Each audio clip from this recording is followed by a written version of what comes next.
I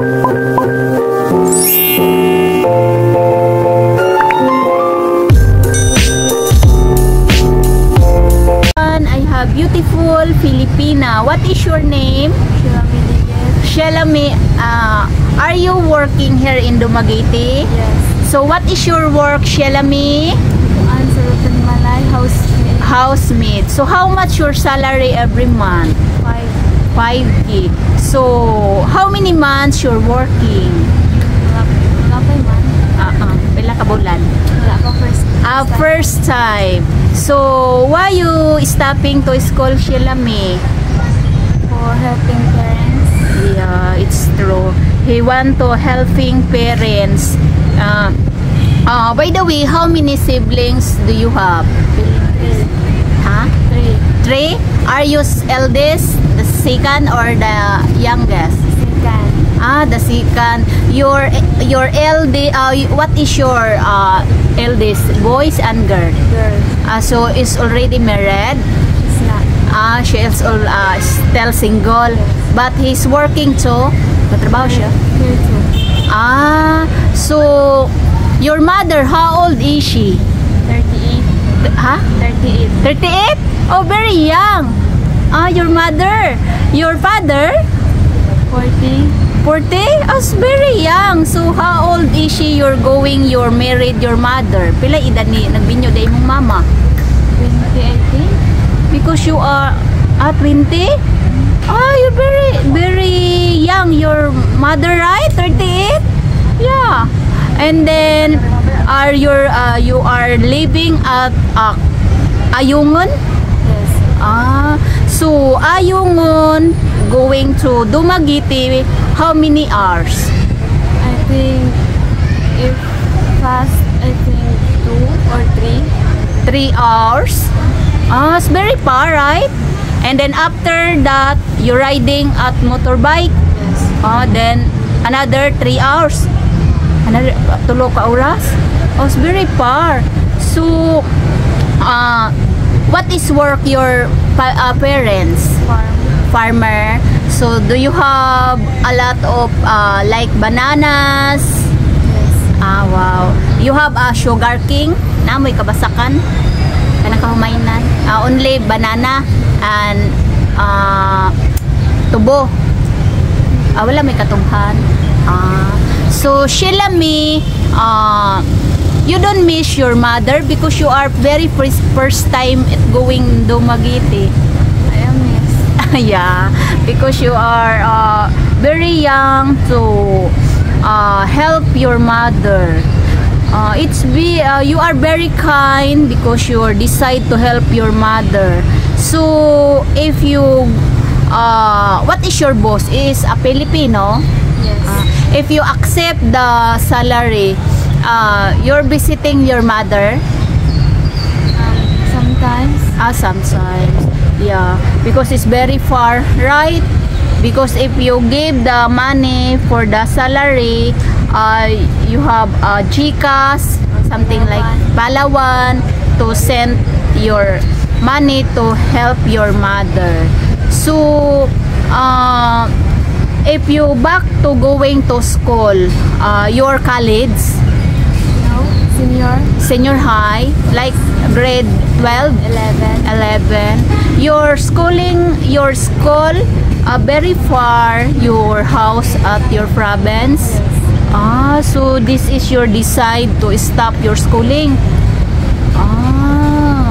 Because it's before I'm living at the mountain, I walk to going to school because it's very far.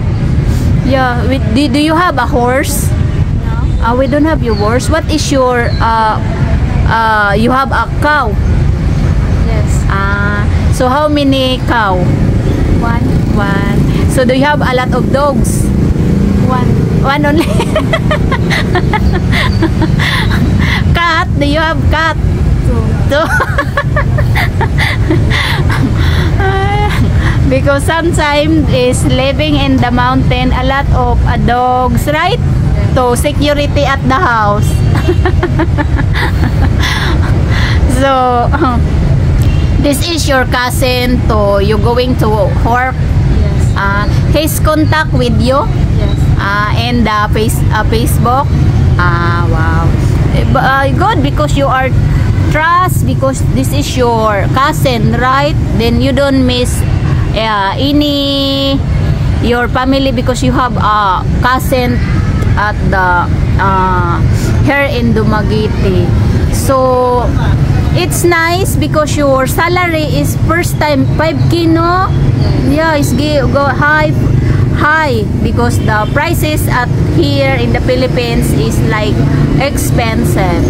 Nice. So every Sunday you going here at the Boulevard.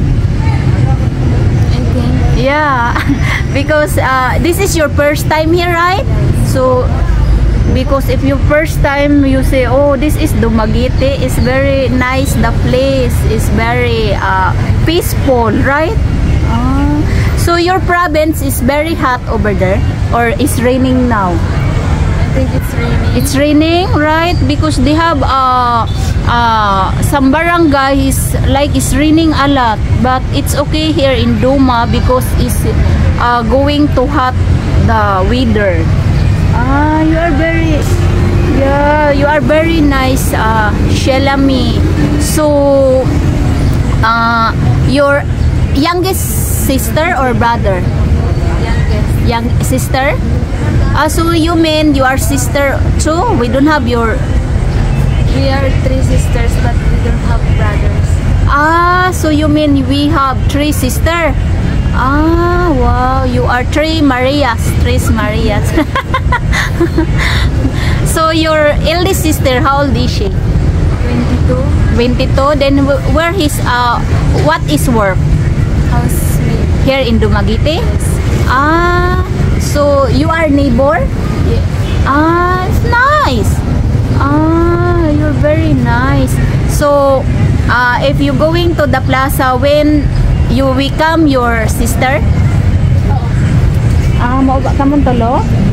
Kamera. Kamura, dili mo ba niya igsuon?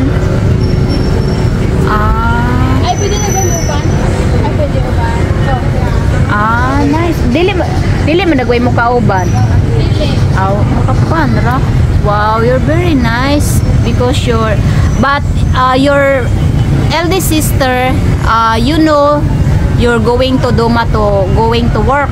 Kabalo siya man ka? Yes. Good. Because you are neighbor at the house. So now you're going to work at the Dumaguete being a housemaid. So what is your work? Housemate. Cleaning? Yes. Cleaning. Clean the ground. Cleaning to the grounds and cleaning to the car? Ako ra. Ikaw ra? Wow, very nice. And then every day you cleaning? Very nice. Your house, your boss is very big. Yeah. I think Sheila May is going to work. You're going to white skin because here in Dumaguete the water is a lot of chlorine. Oh, nice. Wow. So you are good because you are help your mother. So your province is rainy, always rainy day. So do you have a lot of planting? What is your plant? Corn. Corn. What else? Peanut. Peanuts. Wow. What else? Wala na siya. Wow. So do you have a lot of peanuts? Wow. I like peanuts to boil, to fried, right? Then I like the peanuts to new harvest. So it very sweet the peanut. Wow, so very nice. So if you going your mother to visiting, what is your bring? I bring him fruits. Kusgarim tingog ha? I bring him fruits. Fruits. What else? And 1 sack of rice. Free, yeah? What else? Noodles? because here is a little cheaper compared at your province, right? Yeah. So your province, a lot, do you have a lot of neighbors? Yes. Wow. So Sheila, may I asking with you, do you like a TikTok? Are you sure? Yes. Because now is very famous the TikTok, right? Right? Oh, you see? It's very famous the TikTok. You are example, right? Example daw. Example here. TikTok, yeah. Sayaw? Yeah. Cupid? Try mo. It's nice to TikTok right? You are member of TikTok, like dance, something like that, right? So who's older, this one or you? Him. So Sheila May, what is your family name? Family name? Say mapelido? Dekit. Because I asking because I think you are cousin. So Sheila May, thank you so much for sharing a story in your life. Bye bye.